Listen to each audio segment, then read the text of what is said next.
नमस्कार दोस्तों, मेरा YouTube channel finance with Vibhas में आपका स्वागत है।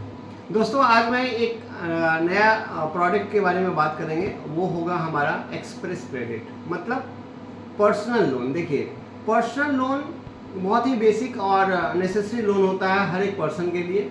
तो इसको पर्सनल लोन के नाम से जानते हैं। मतलब पर्सनल लोन क्या होता है, हम इसमें 3-4 चीज़ें बात करेंगे अभी कि पर्सनल लोन क्या होता है। तो मतलब जो भी पर्सन होते हैं उसको अपना फिनेंशियल नीड्स के लिए जो लोन लिया जाता है, वो चाहे फिनेंशियल नीड उसकी अपनी पर्सनल नीड्स कुछ भी हो सकता है, तो उसको उस नीड को के लिए जो लोन लिया जाता है उसे हम पर्सनल लोन कहते हैं।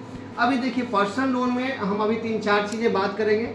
सबसे पहला बात करेंगे कि पर्सनल लोन में कि पर्सनल लोन किसको मिल सकता है। पर्सन तो सब है, लेकिन उसको किसको मिल सकता है। दूसरा बोलेंगे पर्सनल लोन में क्या क्या डॉक्यूमेंट्स चाहिए। तीसरा मैं इसमें बात करूंगा कि पर्सनल लोन में कितना मैक्सिमम लोन मिल सकता है। चौथा हम ये पॉइंट डिस्कशन करेंगे कि इसमें और भी क्या अदर सर्कमस्टांसेज है जो जिनको पर्सनल लोन मिल सकता है और किस कैटेगरी के लोगों को मिलता है। तो देखिए, सबसे पहले आपको मैंने बताया कि पर्सनल लोन जो है क्या होता है, वो मैंने बता दिया। दूसरा चीज़ यहाँ पे आता है कि पर्सनल लोन जो है किसको मिलेगा।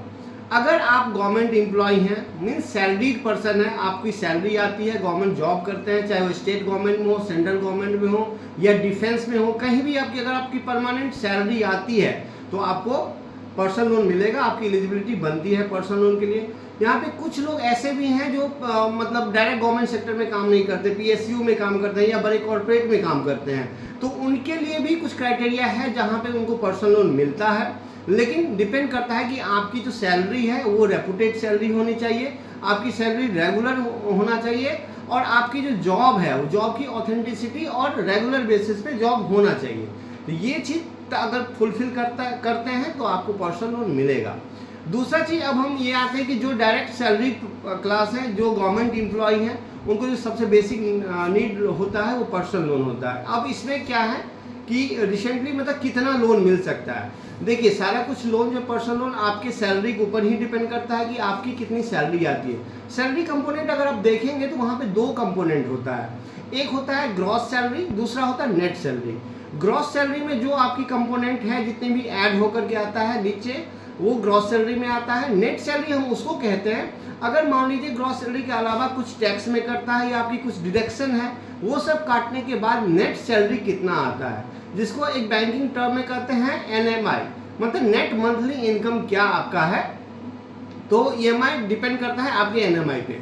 तो अगर आपकी सपोज लेट्स एग्जांपल कि अगर आपकी सैलरी जो है नेट मंथली इनकम 20,000 से 50,000 के बीच में है, तो आपको कितना लोन मिलेगा। अगर आपकी सैलरी 20,000 से 50,000 से 1 लाख के बीच में है तो कितना मिलेगा।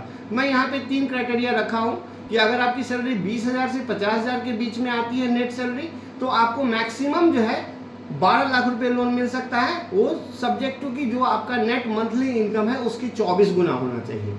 दूसरा चीज़ है कि अगर आपकी नेट मंथली इनकम मतलब 50,000 से लेकर के 1 लाख के बीच में है, तो आपको मैक्सिमम लोन जो मिलेगी वो मिलेगी 24 लाख, और सब्जेक्ट टू ये 30 टाइम्स जो है नेट मंथली इनकम होता है।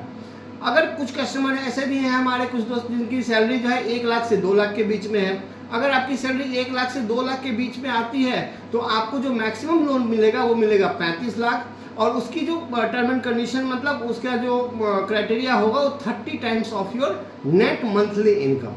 ये क्लियर हो गई कि कितनी हमको लोन मिलेगा, ये आपकी एलिजिबिलिटी होगी। अब उसमें दूसरा चीज़ हम इसमें जो मेन इंपॉर्टेंट चीज़ डिस्कस करेंगे वो होगा कि इस लोन को लेने के लिए मुझे क्या क्या डॉक्यूमेंट लगेंगे।